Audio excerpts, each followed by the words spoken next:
سلامی دوباره به همه شما دوستان همراهان گرامی. امیدوارم هر جای این کره خاکی هستین حالتون خوب و خوش باشه.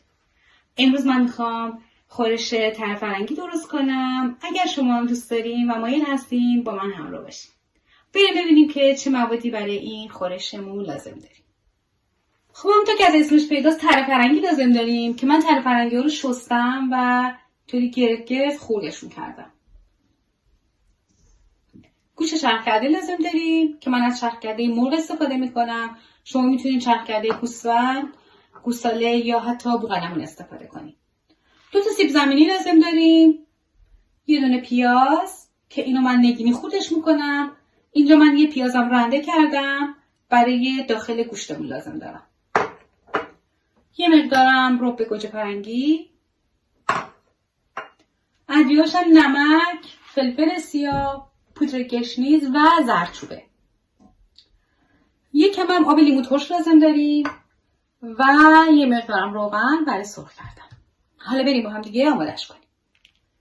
من گوشتی که داریم میگذارم داخل یه دونه کاسه.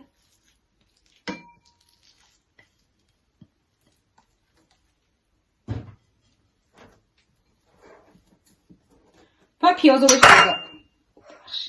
پیازو بهش اضافه میکنم. اگه پیازتون آب داره خیلی میتونی یکم آب پیازو بگیرید. ولی اگه مثل بر من زیاد آب نداره نه مهم نیستش. خب یکم بهش نمک اضافه میکنم.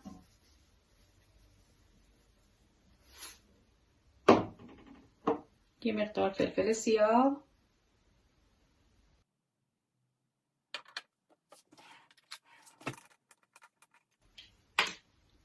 پودر گشنیز. البته پودر تخم گشنیز.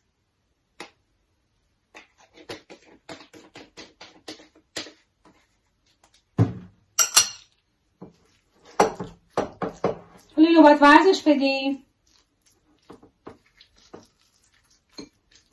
که من باید با دست ورزش بدم. دستم البته تمیزه، من شستم.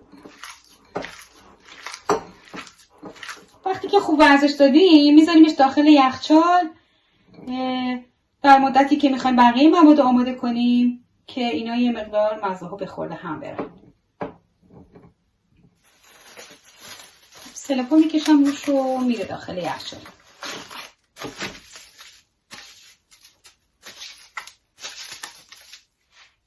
الان این پیازی که دارم و نگینی خوردش میکنم.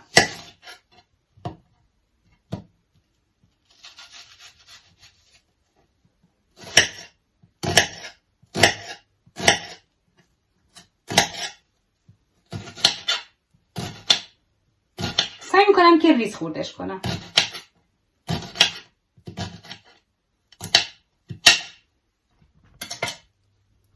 این مایی تا بگذاشتم روی باز داغ بشه و پیازا رو سرخ کنم.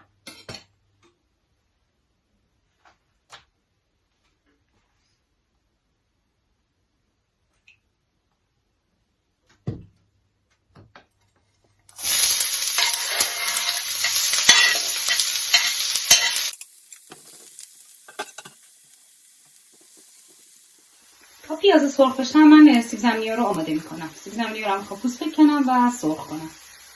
به صورت خلالی هم خوردشون میکنم.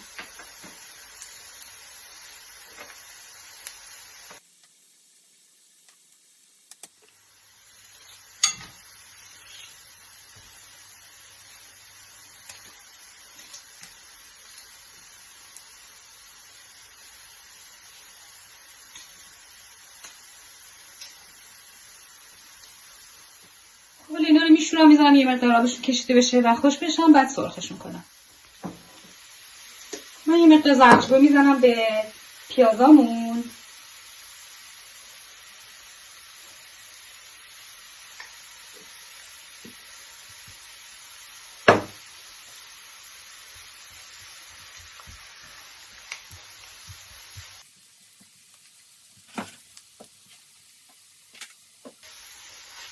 حالا من رو بمونم اضافه میکنم.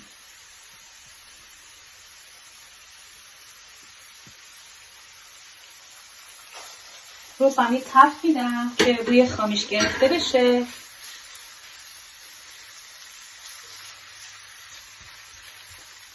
پیازا نمیخوام خیلی سرخ بشن، برای اینکه میخوام یه مقدار خورشتمون لعابدار بشه.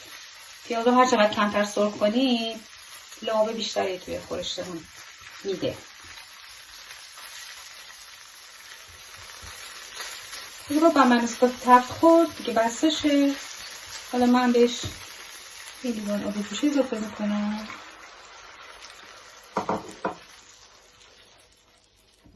زیرش رو کم کم میکنم، میذارم که سسمون آماده بشه. من یه مایتابه دیگه گوشتم روی گاز، یه مقدار داغ شده و داخلش روغن میریزم. میخوام الان این تره فرنگی ها رو یه تفت بدم.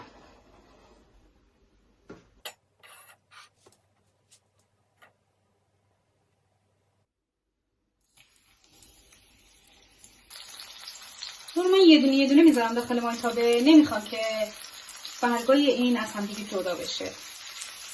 خب همینطوری حالت گرد باقی بمونه.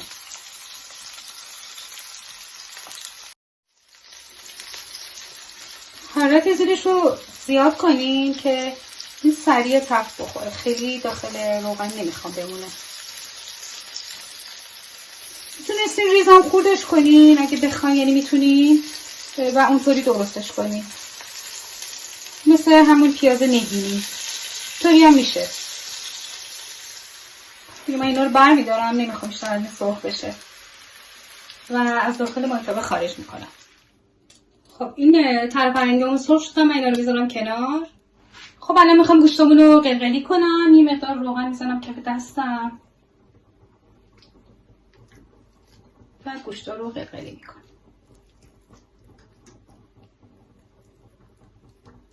من اینقدر میکنم، اگه شما بخواید میتونید کوچیک‌تر هم بکنید.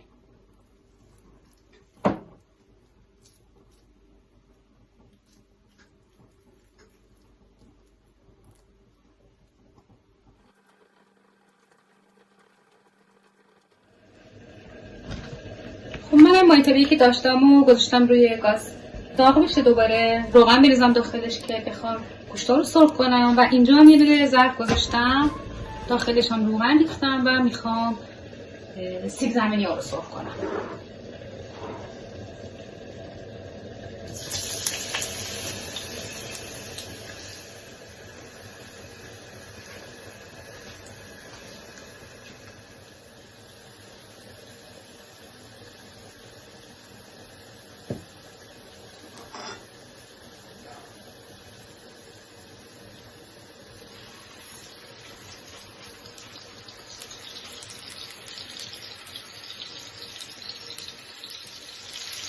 من یه مقدار با این قاشقی که دارم، این تفتی که دارم، یه مقدار قلقلیامو پهنش میکنم.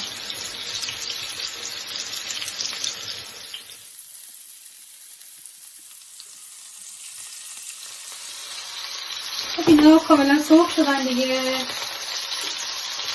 بستشونه. من برش میذارم.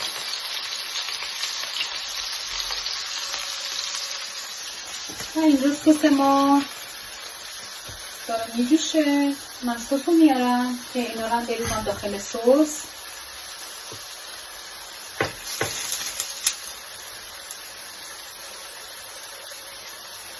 و یکم بپزم. البته با همین سرخ شدن میپزم، چون گوشت شهرده خیلی پختم نمیخواد.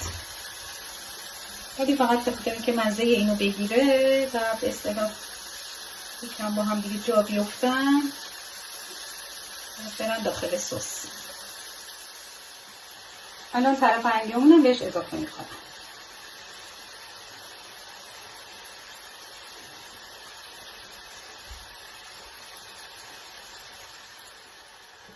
تنشو میذارم. این اگه این تقریبا یه ربع بجوشه کافیه. بعد دیگه سروش میکنم. البته بازم بهتون نشون میدم که ببینید چطوری میشه. زمینیامونم سرخ شدن. اینایی که سرخ شدن رو برمیدارم.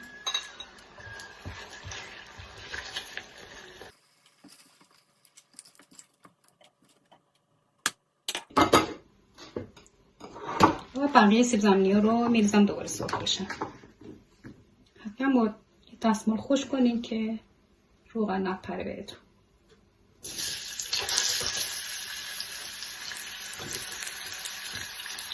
من مثلا ظرف کوچیک برمیدارم که روغن زیاد نخوام مصرف کنم، چون دیگه روغن قابل استفاده نیست، بعدم باید دور ریخته بشه. البته برای وقتی که مقدارش خیلی کمه، وقتی که دیگه زمین بیشتر باشه بهتر نمیشه همچین ظرف کوچیک رو استفاده کرد، چون خیلی سخت میشه. ولی بازم به هر حال برای زمانایی که خیلی سیب زمینی ندارم همیشه ظرف کوچیک برمیدارم. خب الان لیمو ترشی که داشتیم آبش رو میگیریم، نصفش کافیه و به این خورشمون اضافه میکنیم.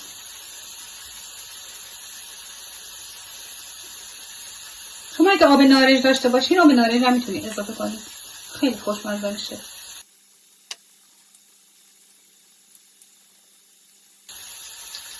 یکم آبش رو میریزم رو این که اینا مزه بگیره. نمکش هم حتما اندازه کنین، اگر بی نمک بود باز نمک بزن. من اینو 5 دقیقه دیگه سروش میکنم، بعد به شما نشون میدم.